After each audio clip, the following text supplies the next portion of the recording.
I don't mean to alarm anyone, but we have a triangle forming on Bitcoin right now. Oh my God! Okay, it's happening! You know it's a big deal when even Peter Brandt or Bloomberg do TA? Here using the 4-hour candles or here via the daily.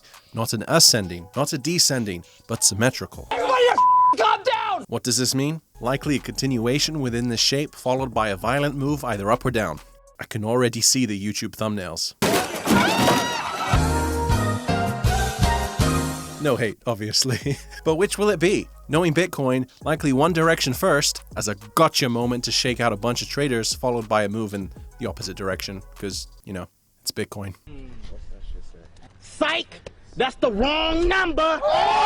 When will this happen? Possibly within the next week. Eyes will need to be on the DXY and global economy too. But today we will discuss some important reasons why long-term, despite the short-term volatility, without needing to read more TAT leaves here, we have good reason to believe that this bull market is far from over. We're seeing real FOMO buying going on right now, bullish on-chain activity, bullish macroeconomic environment, and I just want to end by sharing some thoughts that I have about a story that went viral recently comparing Bitcoin to a natural disaster because of energy expenditure. But first, in news that will no doubt please Matthew McConaughey, Ethereum is at new all-time highs via most exchanges. That's a big bull. Now we enter the fabled price discovery mode where the market tries to decide what this asset should... Bear market confirmed. Okay, regardless of short-term noise, what exactly I think this means for Ethereum and my price prediction for ETH is in my last video. Check that out if you're interested.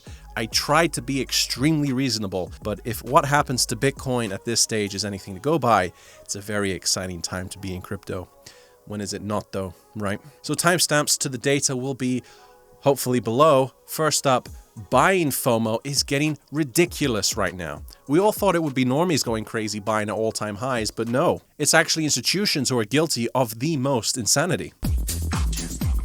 Pay attention. Grayscale adds 18 times the Bitcoin mine supply in one day. As various data sources confirm, Grayscale, which remains the biggest institutional buyer in the Bitcoin space, purchased a total of $607 million on Monday. That is after last week, by the way, announcing that they raised $700 million for crypto in a day. I've never seen so much FOMO in all my years, and the crazy thing is, it's just getting bigger and bigger. According to Grayscale reports, they began 2020 with a little under $3 billion in assets under management, and now it's over $20 billion, nearly a 7 times increase in a single year. There's no way big companies, especially asset management ones, can continue to ignore this insane return. PayPal is predicted to earn $2 billion in revenue from supporting Bitcoin alone. Revenue will climb by an estimated 20%, which will be reflected in their share price. And in fact, as if on cue, Goldman Sachs decides to enter the crypto markets soon. Goldman Sachs, they want to hold my racks. Sorry, that was just my phone's playlist connecting to the TV. Sick line though. Mad respect. They really are FOMOing in right now in a major way. US banking powerhouse Goldman Sachs has issued a request for information to explore digital asset custody, according to a source inside the bank. When asked about timing, the Goldman source said the bank's custody plans would be evident soon. So when I made this skit last year, I made the prediction that within 4 years, despite talking a lot of crap about crypto, they would publicly be changing their tune. It took less than 1 year. And I'm very happy to be wrong in this instance, but I think everything changed last year. The worldwide economy was essentially exposed as a never-ending Ponzi scheme, immune to bad management and recession, so it's not surprising that we're seeing this demand for all types of assets, which seems set to continue. The head of the International Monetary Fund this week has urged governments across the world to spend, and then, quote, spend a little bit more. But how do governments spend when they're already in debt? You already know the answer. So no wonder the timeline has been pushed up forward like this. We could experience 2 bull markets worth of growth in one because of this. So $600 million followed by $700 million sometimes day after day. These numbers seem large, but how big of a deal are these figures really? It's hard to know for sure, for more reasons than one, but I'll give you a potential barometer to go by. Back in 2018, the candle that literally pulled us out and totally ended the bear market, about a 25% jump in one day, was estimated to be a purchase of around $1 billion worth of Bitcoin, bought across multiple exchanges. You can't extrapolate that to today, different market conditions, but it does give you an idea of just how impactful that amount of money can be. But these purchases aren't done on exchanges, and I've seen a few people wondering how this impacts Bitcoin positively. Put simply, it's all about supply. If there is less Bitcoin available for everyone else, it will invariably affect the price eventually. But all this begs the question, when will they sell? Institutions will obviously not hold on to their Bitcoin forever. Actually, some might get close. It looks pretty good on the books for investors.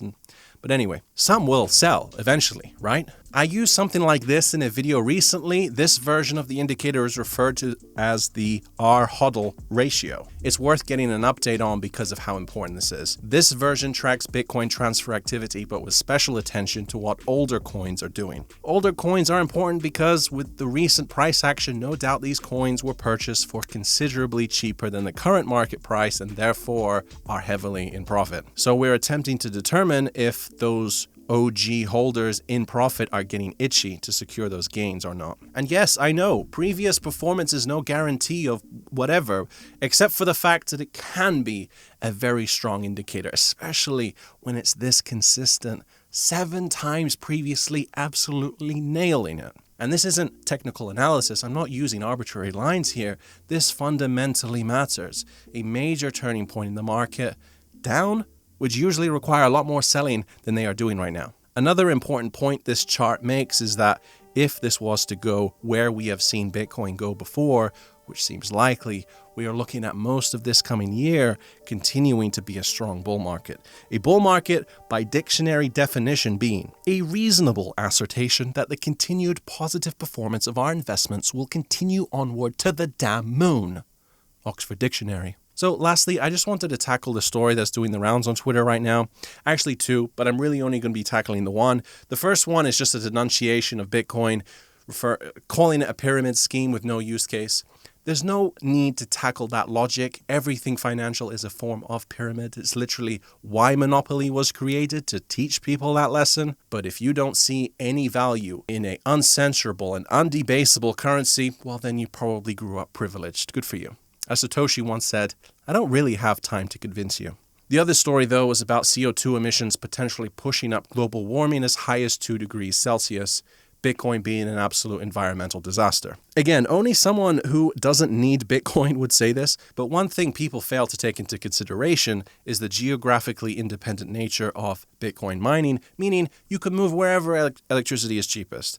The number one reason China is so involved in Bitcoin mining is because they have excellent hydropower facilities producing extremely cheap electricity. So now there is real economic incentive to move to and to produce the cheapest electricity possible, of which renewables are about as cheap as it comes. So development of these eco-friendly solutions are essentially being subsidized by Bitcoin mining. So in a sense, Bitcoin is one of the world's foremost proponents for the development of and maintenance of renewable energy. Having said that, it would still be better if there was no energy wastefulness, obviously, but the argument that Bitcoin waste equals bad isn't as black and white as you might think.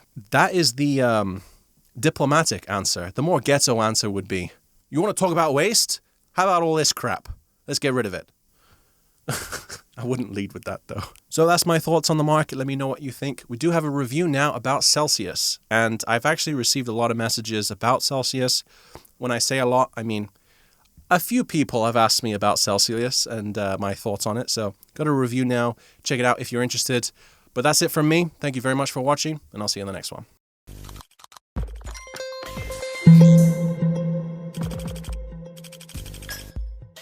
Hey guys, welcome back to the channel. Today I'm going to do a quick project overview on a project that you've likely heard of, and that is called Celcius Network. As usual, I'm not a financial advisor. Please always do your own research. Okay, let's get started. Cryptocurrency interest accounts and lending programs have become very popular in the blockchain space. The idea is that these companies enable interest-bearing cryptocurrency accounts and low-fee lending that utilizes cryptocurrency as collateral.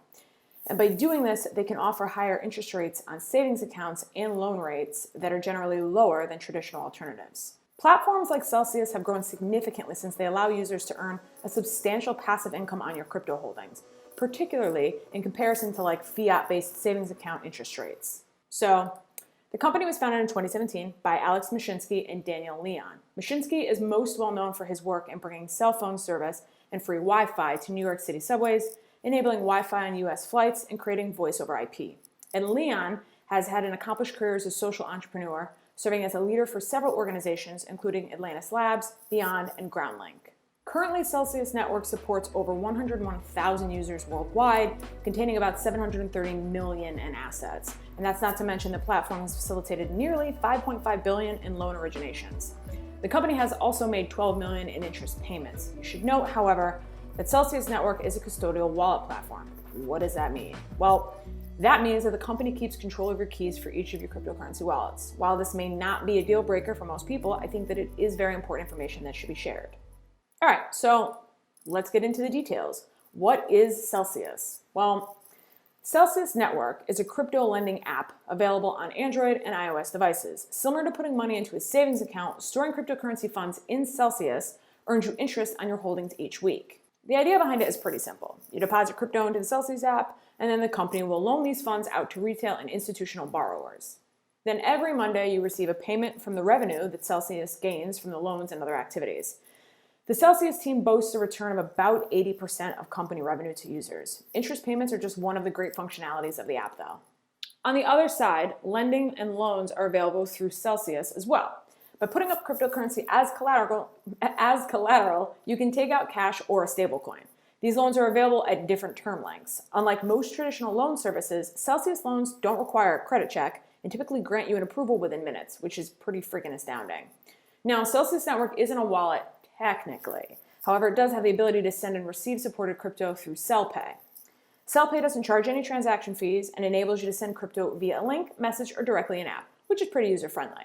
The primary way to earn money through Celcius Network is through getting interest payments on your holdings. So to begin doing that, you simply deposit cryptocurrency into a Celcius wallet. You can choose whether you receive these payments in a like kind, meaning what you deposited into the app, or in CEL, or CEL, Celcius native token. Beyond traditional crypto interest, Celcius Network also includes the opportunity to earn interest on gold, rather than actual gold though. Celcius utilizes Tether Gold and an ERC20 token with gold backing. The annual interest rates vary weekly as far from coin to coin. So if we take a look here, this is kind of like their current and historical rates. However, they may seem to generally be in the range of 3% to 11%. Also, choosing to receive your interest and payments in CEL or CEL will net you a higher return, which makes sense if you think about it. This is a pretty popular way of actually doing these things on these interest platforms. It should be noted, however, and unfortunately, that Earn and Sell is not currently available to US users. No surprise there. As an important warning, currently Celcius Network does not provide any insurance on your deposits, so if the company happens to fall victim to a hack, for instance, there's a possibility that you could lose your funds, but there is risk in all of these things. So overall, I think the concept of the project is really amazing. And I also think the ability of being able to take out loans almost instantly could be really useful for those that may have bad credit or are limited in their banking ability. On the flip side though, I do pause at the fact that you don't have access to your keys and the platform isn't insured. That worries me a little bit. If you're interested in trying the platform out, I would suggest never investing an amount that you're not comfortable with possibly losing, as we should all be doing in crypto anyways, right? For the record, they do have multiple lines of security on the app, such as Face ID and two-factor authentication. Anywho, that's my take on Celcius Network. I wanted to make this a quick one. I'll probably do a follow-up, maybe with something a little bit more detailed later. I hope that you guys enjoy the content. Let me know your thoughts in the comments down below, and I will see you all soon.